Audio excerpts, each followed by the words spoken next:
अच्छा, कौमी असम्बली में वेलकम बैक जी, गुड मॉर्निंग वंस अगेन। घरेलू तशद्दुद की रोकथाम के लिए एक इंतहाई अहम कानून साजी की मंजूरी हुई है और कानून की अहम बात यह है कि सिर्फ मारपीट नहीं है, इसमें सेक्सुअल अब्यूज़ भी शामिल है, इसमें जहनी तशद्दुद भी शामिल है, इसमें माशी हरासानी और तशद्दुद भी शामिल है। अच्छा, और ये आपको बता दें, अभी हमें ज्वाइन भी करेंगी कि ये कानून जो है रुकन कौमी असम्बली शर्मिला फारूकी ने ऐवान में पेश किया है। कानूनी हलकों में तवक्को की जा रही है कि इस कानून से खवातीन और बच्चों के हकूक़ का ज़्यादा बेहतर इसके जो है क्या है और इससे क्या असर होगा, मतलब क्या कोई डिटरेंस क्रिएट होगी, इसी पे बात कर लेते हैं। शर्मिला फारूकी साहिबा हमारे साथ मौजूद हैं, बहुत शुक्रिया शर्मिला साहिबा। साहिबा बताइएगा, इसके बेसिक अगर आप हमसे पॉइंटर्स शेयर कर सकें। हमने आपसे अंडर एज मैरिजेस पे बात की है, फोर्स्ड एविक्शंस पे बात की है, लेकिन ये अलग है। जी बहुत शुक्रिया अब्दुल्ला एंड अस्सलाम वालेकुम हुमा। देखिए, ये कानून अल्हम्दुलिल्लाह नेशनल असेंबली से पास हुआ थर्सडे को, और मुझे खुशी इस बात की है कि माँ सिवाय दो ख़वातीन जिनका ताल्लुक जमात उलमा इस्लाम पे था, मौलाना साहब की जमात से, किसी और ने इसके ऊपर एतराज़ नहीं उठाया। इस बिल के अंदर मैं आपको ये बता दूं कि 2013 में एक सिमिलर कानून हम सिंध असेंबली में लेकर आए थे जब मैं भी सिंध असेंबली की रुकन थी। इस्लामाबाद में ये बिल वाज मिसिंग, और इस बिल के अंदर जो हमने कुछ शिकें ऐड करी हैं वो ये हैं कि सिर्फ ख़वातीन तक महदूद नहीं है, इसमें मर्द हजरात, इसमें ट्रांसजेंडर, इसमें बच्चे और कोई भी वल्नरेबल पर्सन जो उस घर में रह रहा है या उसका किसी न किसी तरीके से ताल्लुक़ है उस हाउस होल्ड से, उस सबको इंक्लूड किया है। इसके अंदर जो मेरी नज़र में जो मेरे लिए बहुत इम्पोर्टेंट था कि जिस्मानी तशद्दुद से ज़्यादा नफ्सियाती तशद्दुद, साइकोलॉजिकल अब्यूज़ जिसे हम कहते हैं, उसको हमने इंक्लूड किया है। फिर इकोनॉमिक जो माशी तशद्दुद होता है कि आप किसी भी शख्स को, चाहे वो औरत हो चाहे बच्चा, उसके जो इकोनॉमिक राइट्स हैं उसको आप इन्फ्रिंज कर दें, औरत को पैसे ना दें या किसी बच्चे को आप स्कूल ना जाने दें किसी वजह से, इसको भी हमने इंक्लूड किया है। सेक्सुअल अब्यूज़ को हमने इंक्लूड किया। It was a very very controversial thing to add for a lot of people, क्योंकि जब ये कमेटी के अंदर गया था तो उसके ऊपर बहुत सारी डिलिब्रेशंस हुई, सारी जमातों के लोग वहाँ पर मौजूद थे, इसके ऊपर बहुत बहस हुई, और चंद एक लोगों ने तो ये भी कहा कि आप तो सब कुछ ही बंद करा देंगी मर्दों के हवाले से अगर आप इस किस्म की कानून साजी करेंगी। बहुत सारी चीजें Which is very strange, Sharmila, considering हम abuses की बात कर रहे हैं। जी, and I want to share this, क्योंकि ये जो कमेटी के एक मरहले से मैं गुजरी हूँ पिछले कोई 7-8 महीने से, जो स्टैंडिंग कमेटी ऑफ इंटीरियर में गया था, जो मैंने बातें सुनी हैं, कभी कभी मुझे लगता था कि आई शुड गिव इट और मैं छोड़ दूँ और मैं कहूँ कि जी ठीक है ना करें, लेकिन यू नो सम थिंग्स जो आपके लिए बहुत अहम होती हैं और आप एक ऐसी पोजीशन में होते हैं जहां आप अपनी जैसी बहुत सारी ख़वातीन की मदद कर सकते हैं, वहाँ पर फिर there are some things that just keep you going. और मेरे लिए बहुत ज़रूरी था कि हम अपनी सियासी ज़िंदगी के अंदर हम ख़वातीन से मिलते हैं, बच्चों से मिलते हैं, ट्रांसजेंडर से मिलते हैं, जिनको हर किस्म के अब्यूज़ का सामना करना पड़ता है। एक औरत अगर वो बच्चा पैदा नहीं कर सकती और उसके घर वाले उसको मुसलसल ये ताना देते रहें कि जी आप बांझ हैं, आप बच्चा नहीं पैदा कर सकती, या बच्चा कब होगा, बच्चा कब होगा, मैं समझती हूँ ये बहुत बड़ा एक ट्रॉमा है एक औरत के लिए। इसी तरीके से हम डिफरेंटली एबल्ड जो लोग होते हैं घर में या बूढ़े लोग होते हैं, उनको ताने कसते हैं, फला करते हैं कि ये क्यों है, ये मरते क्यों नहीं है, जाते क्यों नहीं है। This is psychological abuse. ये मैं समझती हूँ इज़ इक्वली हार्मफुल। मारपीट तो आपने कर ली, जख्म है वो भर जाता है, लेकिन जो तकलीफ रह जाती है एक साइकोलॉजिकल। तो अब ये जुर्म तसव्वुर होगा इस कानून के पास होने के बाद इन द कैपिटल टेरिटरी, इस पे सजाएं हो सकेंगी, केस बन सकेंगे, इस पे सजाएं होंगी जी, 6 महीने से 1 साल तक सजा होगी, और ना सिर्फ उस शख्स पे ऊपर होगी जो ये अब्यूज़ करता है, बल्कि अगर उसके साथ कोई उसको अबेट करता है या उसको सपोर्ट करता है तो उसके लिए भी यही सज़ा होगी। अच्छा शर्मिला, हम क्यूरियस हैं और ब्रीफली अगर आप हमें बता सकें, because we would like to know, जब तशद्दुद की बात हो रही हो जो बड़े ऑल इनकम्पसिंग है, हमने नफ्सियाती, ज़हनी, माशी, जिस्मानी, हर किसी की चीज़ को, एतराज़ात क्या आते होंगे? मतलब जब आप कह रही हैं कि while you were in the process of it you wanted to give up as well, we are just sitting here wondering कि किसी को ये बात क्यों नहीं समझ आएगी? हुमा, आपको मैं किस तरह ये बात बताऊं, मेरे लिए बात करना भी तकलीफ दे होती है कि जब मैं वहाँ बैठती हूँ और मेरे साथ काफ़ी सारे मर्द हज़रात बैठते हैं, और चंद एक ख़वातीन भी बैठी, चंद इसमें बहुत सपोर्टिव हैं, लेकिन कुछ ख़वातीन भी बहुत सपोर्टिव हैं और कुछ मर्द भी बहुत सपोर्टिव हैं, लेकिन जो बाकी हैं वो कहते हैं जी आप तो हर चीज़ बंद करा देंगे। अगर मियाँ अगर ज़ोर से अपनी बीवी को डांट दे, ये उसका हक है, ये उसका राइट है। अगर बीवी सही काम नहीं करती, अगर बीवी खाना सही नहीं बनाती, ये उसका हक है वो उसको डांट दे। और फिर इस्लाम को बीच में ले आते हैं। कहाँ इस्लाम में लिखा है कि आप बीवी के साथ बदतमीज़ी करें? कहाँ इस्लाम के अंदर लिखा है बीवी पर तशद्दुद करें? कहाँ इस्लाम में लिखा है कि अगर आपकी बीवी बच्चा नहीं पैदा कर सकती तो आप उसको ताने दें? And the kind of argument, और मजाक उड़ाते हैं, लिटरली मजाक उड़ाते हैं। मतलब ये it's a very painful experience that I had during this process. लेकिन यहाँ तक पहुँचना, फिर गवर्नमेंट को इस बिल को सपोर्ट करना, आई एम एक्सट्रीमली देखो, मैं ये बिल लाती हूँ हुमा अब्दुल्ला क्योंकि मेरी पार्टी मुझे ये स्पेस देती है। I am extremely thankful to my chairman Bilawal Bhutto Zardari Sahab, और मेरी जो पीपल्स पार्टी मेरी एक फैमिली की तरह है, जो ये स्पेस देती है हमें ये कानून साजी करने के लिए। अच्छा, हम खवातीन की बात कर रहे हैं, आपने इसमें बच्चों को भी शामिल किया है और जाहिर है आपको स्पेस मिलती है और आपको यूटिलाइज करती हैं। आज बच्चों का आलमी दिन भी है, इससे पहले भी हम बात कर रहे थे, मतलब खवातीन भी उसी मार्जिनलाइज्ड ग्रुप का हिस्सा है हमारे माशरे में जहाँ जिन्हें इस तरह ज़दोकोब किया जाता है। क्या कोई माने या ना माने, हमारा ये मसला है।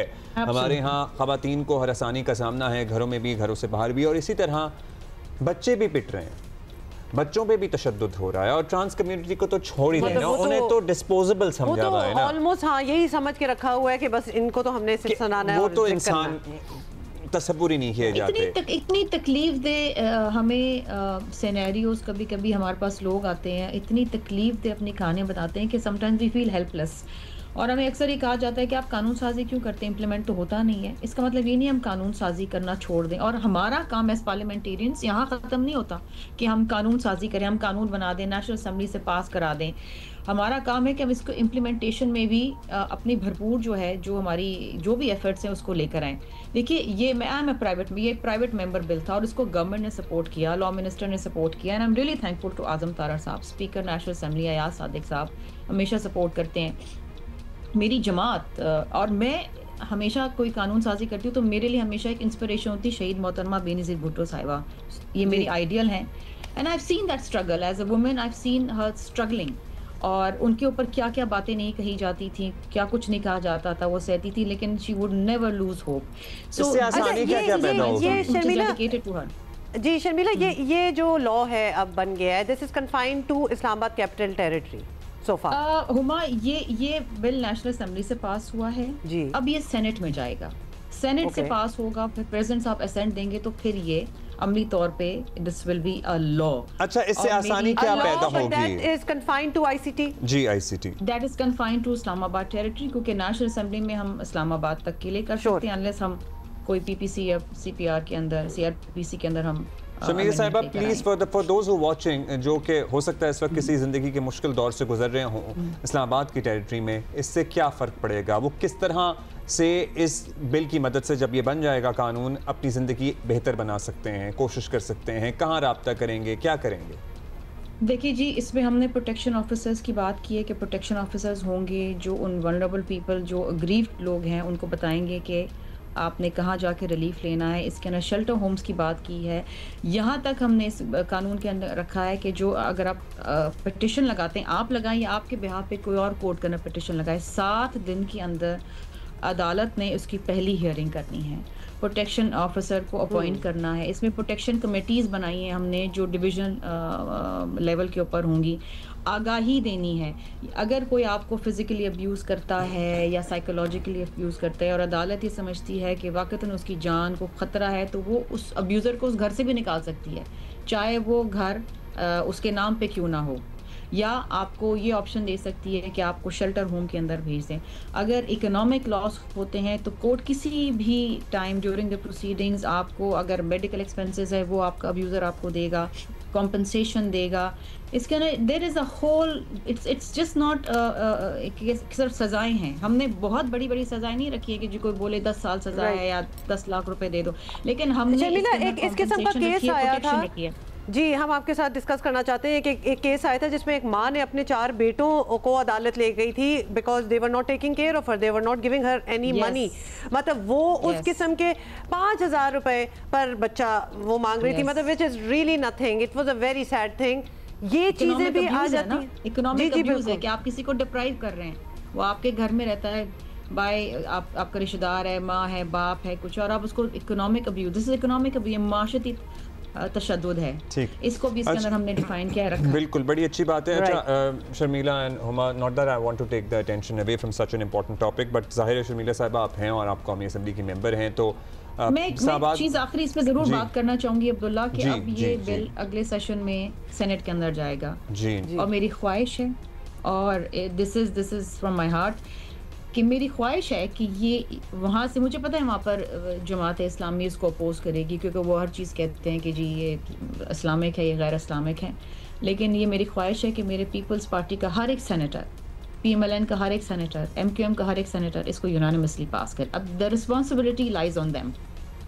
मैंने इंशाल्लाह जी, good luck to you for that. उसने अपनी जिम्मेदारी पूरी कर दी है ख़वातीन को तहफ़्फ़ुज़ देने के लिए, बच्चों को, मर्दों को, गरीब पर्सन्स को, ट्रांसजेंडर को। We have done our part, now this needs to pass from the Senate and this is Senate and then hopefully हो जाएगा तो फिर ये कानून बन जाएगा। प्रेसिडेंट साहब, सदर जरदारी साहब वो सदर हैं who always stands on the right side of history। आपको याद होगा कि जब हम चाइल्ड मैरिजेस एक्ट पास कर रहे थे, सेनेट से पास हो गया, तो उसके ऊपर कहा जमात इस्लामी ने, JUIF ने कहा कि जी हम मुल्क भर धरना देंगे अगर प्रेसिडेंट साहब ने इसको साइन किया, and the president sign that bill. अच्छा, प्रेसिडेंट जो है वो आपको क्या लग रहा है 28वीं आईनी तरमीम पे भी साइन कर देंगे क्या? उस पे ऑलरेडी बातचीत शुरू हो गई है because you know there are talks. Abdullah 28वीं आईनी तरमीम के हवाले से इस वक्त बाज़ गश्त चल रही है, कुछ हुकूमती वुज़रा भी इसके ऊपर बात कर रहे हैं कि जी वो आएगी और बजट से पहले आएगी। जी, MQM तो कह रही है कि वो तो करना ही है। इस वक्त हमने सूबों के ऊपर जो एक माशी जो एक हमला होने जा रहा था वो पीपल्स पार्टी ने बचाया, हमने रोका है। वो NFC अवार्ड के अंदर अगर आप कटौती करने जा रहे थे सूबों के वसाइल के ऊपर, वो पीपल्स पार्टी ने ब्लॉक किया है। कॉन्स्टिट्यूशनल कोर्ट के अंदर चारों सूबों की रिप्रेजेंटेशन बराबरी का हक पीपल्स पार्टी ने दिलाया है। 18वीं तरमीम के अंदर जो रोल बैक करना चाह रहे थे वो पीपल्स पार्टी ने ब्लॉक किया। और अगर ये कहती है कि वफाक से तो सूबों को पैसे मिल गए, सूबे अगर आगे जिलाई हुकूमतों तक, शहरी हुकूमतों तक पैसे नहीं ट्रांसफर कर रहे, PFC की बात नहीं होती और कोई फंड्स नहीं आते, तो फिर शहरी हुकूमतों के अंदर पैसे ट्रांसफ़र हो रहे हैं। यहाँ पर चेयरमैन UCs, मेयर अपने काम कर रहे हैं। शायद MQM को पंजाब का जो कानून है वो पसंद है, वो ले आए हम, वो पसंद है उनको, जहाँ पर किसी के पास कोई इख्तियार ही नहीं है। देखिए, तनकीद बराए तनकीद करना और सियासत चमकाने से जो है ना, आपकी सियासत आगे नहीं चलेगी। हक और इंसाफ की बात करें, आए डिबेट कर लेते हैं ना, let's do a debate on this. हाँ, हर कानून के अंदर बेहतरी की गुंजाइश ज़रूर होती है, आप उस पर बात करें कि लेट्स मूव फॉरवर्ड, इसमें यहाँ पर कुछ कमी है, यहाँ से इसको आगे लेके इस तरीके से आप लोग बातचीत के लिए तैयार हैं, चाहे वो शहरी पीपल्स पार्टी के ऊपर हमले करने से इनकी सियासत नहीं चमकेगी। आप लोग बातचीत के लिए तैयार हैं क्योंकि जाहिर है सबकी सपोर्ट से ही एक कौमी हुकूमत भी, ये हुकूमत भी चल रही है जिसको लीड तो PMLN करती है, लेकिन MQM इत्तेहादी है, आपके वोटों से आगे मामला आगे बढ़ते हैं, सो आप ही की बलबूते पे खड़ा है सारा निज़ाम। So are you willing to talk on these issues, चाहे वो NFC की बात हो या फिर हमारे डिफेंस बजट को लेकर वज़ीर आज़म ने उस वक्त कौमी असम्बली में भी कहा था कि हम रेंजर्स वगैरह की तनख्वाहें अपने पास से देते हैं, रेंजर्स सूबों में फ़राइज़ सर अंजाम देते हैं, we have to come up with a solution about it. देखिए अब्दुल्ला, डायलॉग तो हर चीज़ पे हो सकता है ना, बट हो गया आपके इंटरनल डिस्कशंस हो गई हैं शुरू? नहीं, इंटरनल डिस्कशन नहीं हो। देखें, ये मामला जाए पार्लियामेंट के अंदर, कमेटीज़ के अंदर जाए, जहाँ डिस्कस होना है। हमारे आपस में ड्राइंग रूम में बैठ के तो डिस्कस नहीं होगा ना। यहाँ पर बात ये है कि अगर आप NFC, जाहिर बात है NFC को रिवाइज होना है, नया NFC आना है, कमेटी बन चुकी, उसमें ये बातें होंगी, जिसको जो बात करनी है करे। इवेंचुअल फैसला तो फिर कंसेंसस से होगा ना, हर सूबा अपने दलाइल आगे रखेगा कि किस तरीके से चलना है, किस तरीके से नहीं चलना। कोई एक यूनिलैटरली तो कोई आप फैसला नहीं कर सकते ना, या डंडे की जोर पे तो आप फैसले नहीं कर सकते। एक फंक्शनल पार्लियामेंट है, यहाँ पर सूबों के अंदर मुख्तलिफ जमातों की गवर्नमेंट्स मौजूद हैं। आप ये तो नहीं कह सकते कि जी आप सुबह उठे और आपने कहा कि जी पॉपुलेशन और एजुकेशन को वापस ले लें वफाक के पास और जी हो गया। आपकी मंतक के ऊपर, आपकी ख्वाहिशात पे तो मामलात नहीं चलते ना। आप पॉपुलेशन लेके वापस क्या करेंगे? पोलियो आपके पास है, नेशनल इम्यूनाइजेशन प्रोग्राम्स आपके पास है, पोलियो ख़त्म कर लिया आपने इस मुल्क से। What did you do? कुछ नहीं कर सके आप। पहले दिन जब वज़ीर आज़म साहब आए थे तो उन्होंने एजुकेशन इमरजेंसी लगा दी थी मुल्क के अंदर। 26 मिलियन बच्चे जो हैं आउट ऑफ स्कूल हैं। Can you give me the progress on that? क्या हुआ? इस्लामाबाद में कितने बच्चे इनरोल हो गए वापस स्कूल के अंदर? चलिए हम बहुत जी रेटोरिक से आगे निकलने की बात है, वो काम करें जो अवाम की बेहतरी के लिए। आप सूबों से उनके वसाइल वापस नहीं ले सकते, बढ़ा जरूर सकते हैं, और ये पीपल्स पार्टी अपनी अवाम की तहफ़्फ़ुज़ करेगी। ठीक है जी, बहुत शुक्रिया, पॉइंट।